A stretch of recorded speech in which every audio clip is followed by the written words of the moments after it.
the story of your worst date? Story 1. Two come to mind. One guy was about 10 years older than his photos, and he downed his drink in seconds. He was twitchy as hell and went out for so many cigarettes, I think I counted 4 in the space of half an hour. Conversation was also so bad.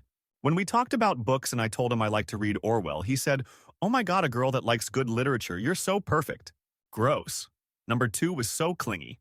It was our first date, and we had been speaking for perhaps a week. He wouldn't let go of my hand at the table and stared at me nonstop, really creepily. When we left, he grabbed me, quite forcefully, and kissed me in the street, clearly thinking he was romantic, but it felt more like close relationship assault. I had been refuting his advances all night, but he wasn't getting the picture. Story 2. Met a girl in a chat room way before dating hookup sites were a thing. We chatted for a while and decided to meet IRL for dinner. When we met, I discovered she was deaf, which wasn't a big issue. She was pretty and seemed intelligent. We communicated by writing on a notepad she carried. We had a pleasant dinner and I drove her home. I declined the offer to come in and went home thinking that we had made a connection, but the communication was a bit of an issue. In the next few days, she started calling. The phone company at the time had a service where the deaf could type to an operator who would transcribe the text and type back my side of the conversation. She started getting very explicit even though we had never had any type of physical contact up to this point. This made me pretty uncomfortable as the words were coming from an unknown operator at the phone company. I pretty much ghosted her after that. Between how quickly she jumped from a pleasant dinner to explicit third-party conversation and the communication difficulties, things were somewhat overwhelming. She tried contacting me a few times in the next week between phone and chat room messages, but I didn't respond. A couple days later, she was in the news for trying to murder herself and her 2 children. The story is that she fed her kids a bunch of medication and swallowed a bunch of pills herself, then went on the chat room we frequented and told others what she had done. They got the police and rescue involved and saved her and the children. I've had some quilt over this, but honestly, we chatted online a few times and I took her out to dinner. Maybe if I had communicated better either her, this would not have happened, or maybe I had nothing to do with it. I was never told why she did what she did. I can tell you that this ruined me for online dating. Story 3. Back when I was much younger and more meek, I had planned a date with someone met on a dating site. Person was traveling in from somewhere, I don't remember where. Earlier in the week, my uncle had passed away. I was a wreck. I contacted the person the day after when I was coherent. This was also nearly a week before the scheduled date, and asked to reschedule because of the death. He refused, came into town, and I, being pathetic at the time, agreed to go meet him after he threw a bit of a fit. I felt bad because he had driven from about 3 or 4 hours away. It was miserable for me. He expected close relationship to happen, and that was not happening because, I was emotionally distraught. Deeper issues with my uncle's death that have stuck with me to this day, and I occasionally still feel guilt. Ended with insults slung at me and I just left. I drove around for a bit in case he tried to follow me and then went home to be with the rest of my family like I had wanted to in the first place. Story 4. This is all everyone had cell phones and great service days. He came to pick me up. When I got into his car, he explained he delivered pizzas for a living, so it smelled of pepperoni in his car. No big deal, he's making an honest living, right? He then turns on the car and the AC blasts out this horrendous smell. And I couldn't help but gag a bit between this smell and the pizza. Turns out he had soaked paper towels in Hugo for Men cologne and shoved them in the vents. We drive away and I'm silently gagging into my shirt praying to God that the suffering will end, while he sings along to Jumper from Third Eye Blind.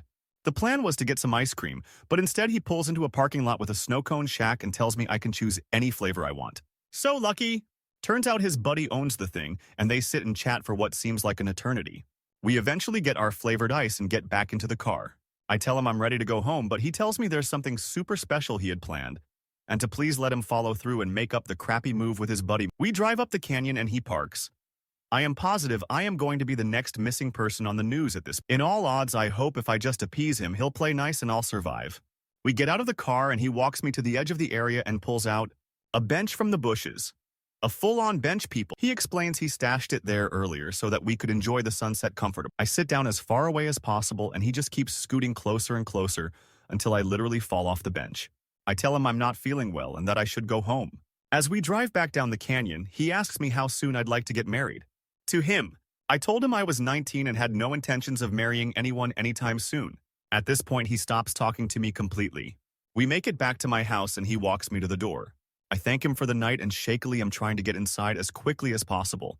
It is at this point he grabs me and tries to kiss me. I pushed my hand into his face while screaming, "No!" and kick him as hard as I can. As he stumbles down the porch with tears in his eyes and holding his crotch, I crashed through the front door. Fast forward 2 or 3 years, and I hear him on the radio as a call-in. He's bawling about never being able to find someone to love. And slowly, call after call of women call in to share their experience with him on dates. He got around. But every single one of them had the exact same story.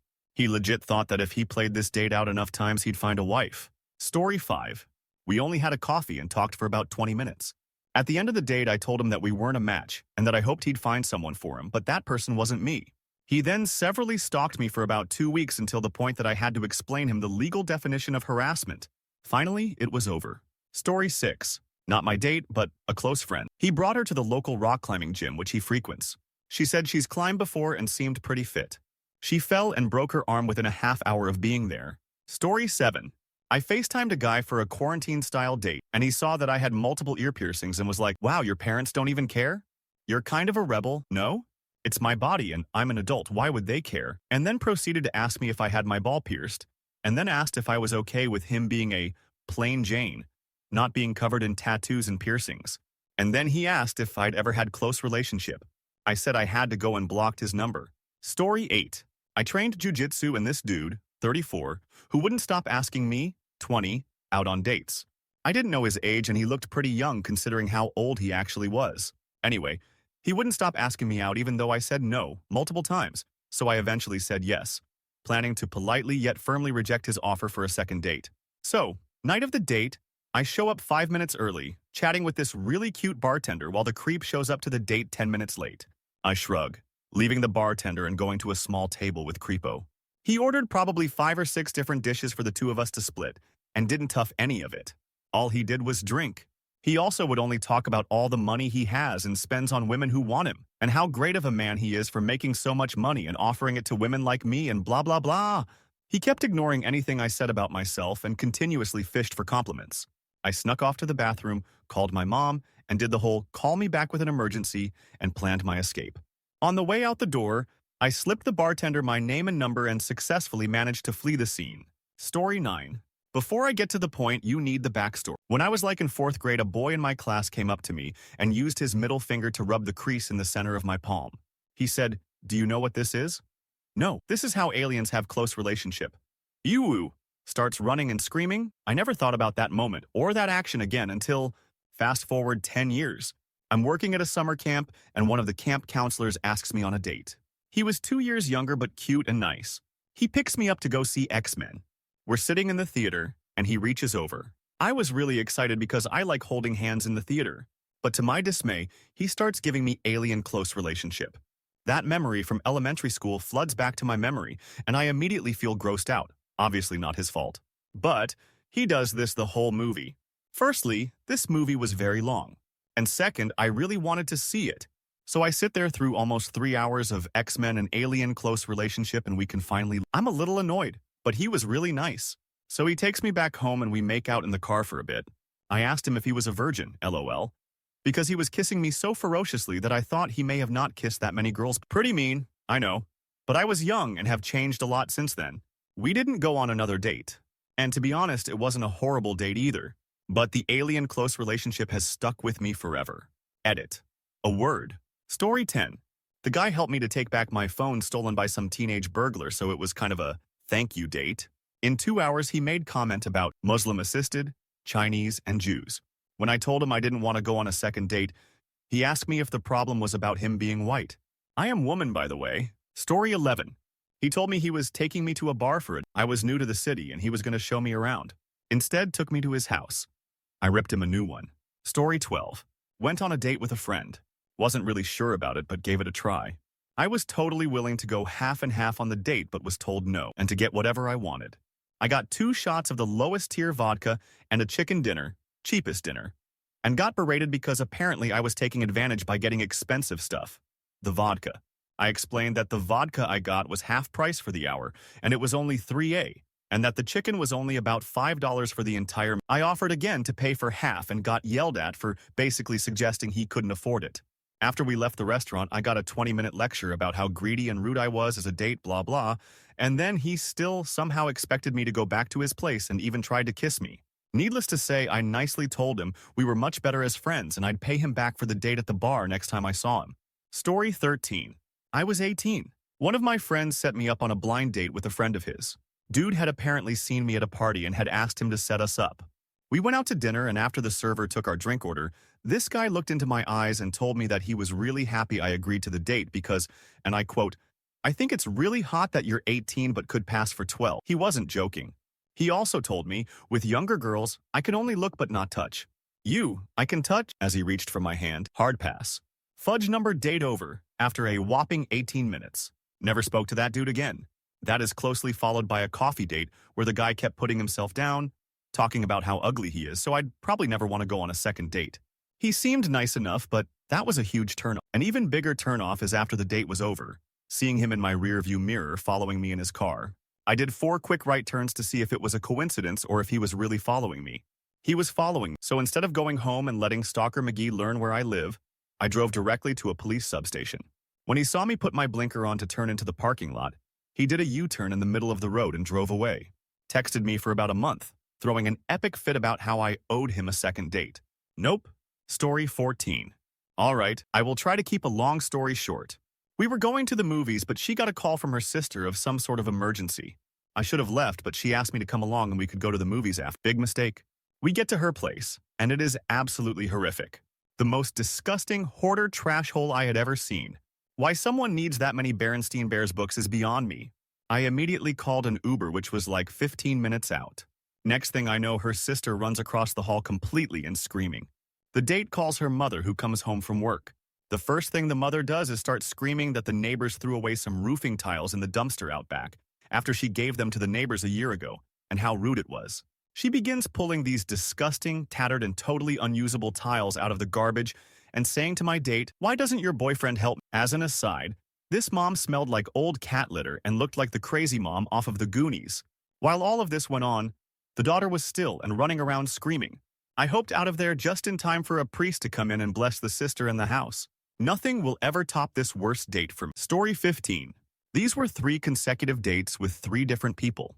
I was done with dating for a long time thereafter. First, date is immediately crashed by an acquaintance of my ex who refused to leave and kept asking if we were still together.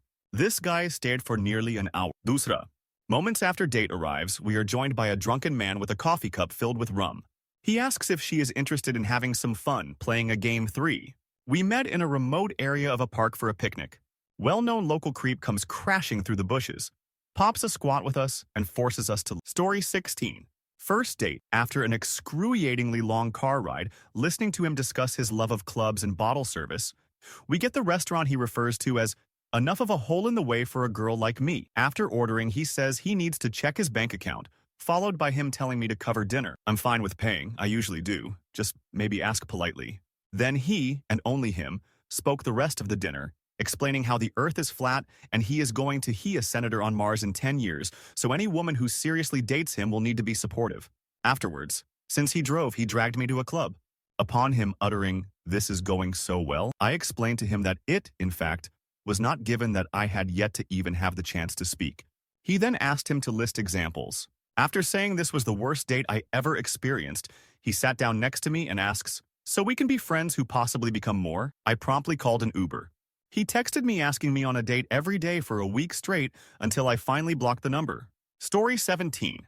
There's honestly no way for me to say which one is worse. I've had many bad dates. I went on a date with someone that seemed normal until she dropped that she was convinced we were all part of the Matrix. One I dated was a biter. Had to go to work and see family with scars and bruises on my neck because she bit and yanked. I thought I was going to pass away. One sent me snaps of her cutting her wrists after our first date. Last time I'd be nice and let someone win at bowling. One abandoned me at a club because I was out of my introverted comfort zone. I ended up walking home. Ended up poured water in my pants because I was drunk and didn't really care as I was going through a depressive episode. So my dating life has never been easy. Story 18. One of the only times I was asked out and the person actually showed up was a fella at my work. He asked me to a movie and dinner. Showed up 40 minutes late to the film and talked through most of it. We go to dinner and he orders this humongous meal, like a huge steak and the biggest salad and a mixing bowl of soup, which I don't have a problem with, except he left his crumbs and juices all over the table and his meal left no room for my single plate of burger. Not a big problem, I think, until he starts talking.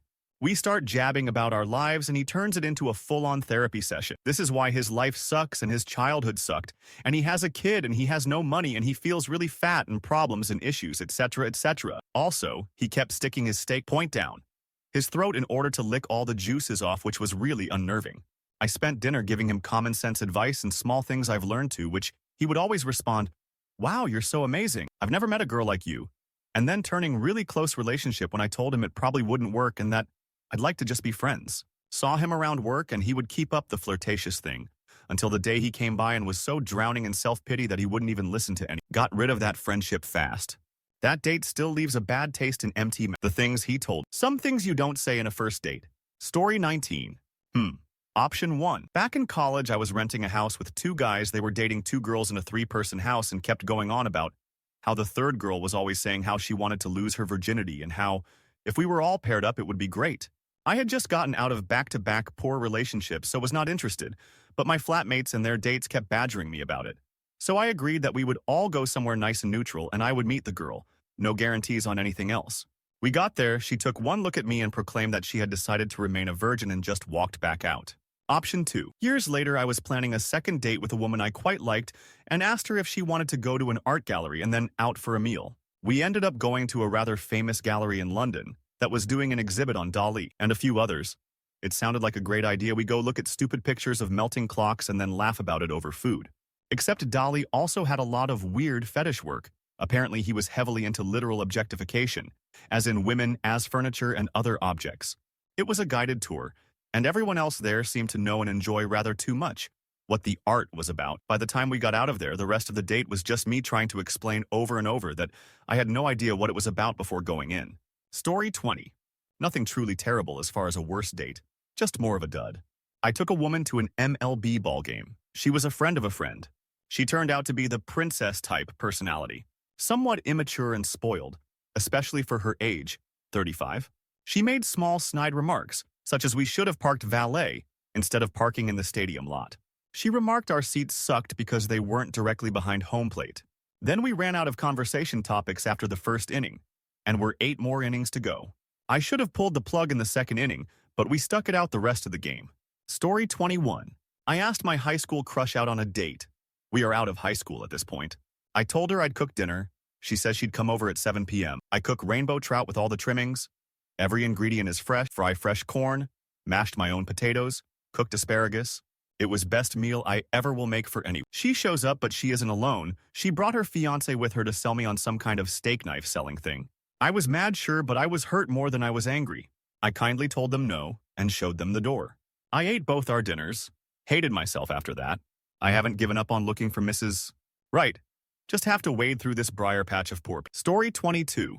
This was in college. We met on OKCUPID and set up a lunch date for a place about a 1-2 mile from campus. He shows up, and he's at least 6 inches shorter than he said he was, like I wouldn't notice. Not a great start. We go into the restaurant. He says he's already eaten, but I should go ahead and order. I get something small and try to eat it as quickly as I can, because I was very hungry. I try to get him talking so we're not sitting in silence while he watches me eat. No dice. He gives one-word answers or ignores me, so I'm trying to keep up both sides of the conversation and scarf my sandwich as fast as I can while he stares at me. He then followed me back to my dorm and wouldn't leave until I made up a pressing appointment in a building he didn't have access to. He insisted on giving me 6 bottles of homebrewed mead that he had brought. I didn't drink at the time, so I gave them to a friend, who said it was nasty stuff. Story 23. Unlikely worst date. Went on a date with this cute girl. We, seemingly, had a great time. Talked, shared interests, found we had a lot in common. She was flirty, I was flirty. We laughed a lot. Hugged me tight when we said out goodbyes. She was all smiles and giggles. Never heard from her again. I'd take a date where we obviously don't get along and can it short over that. Story 24. Been on one actual date, and we ran into his ex at a cafe we were at. He invited her to sit with us for over 15 minutes. Watched her the entire time she was in there, and then never contacted me again. South. Story 25. Coffee. She wouldn't stop talking about how her brother could probably beat me up. Went to her place and, besides smelling like cat pour out the water, I have a very poor sense of smell, so if I'm getting something it reeks. There was almost no furniture and garbage placed uniformly across virtually all floor space. Noped out and exaggerated my dad's hospitalization as an excuse to never see her again.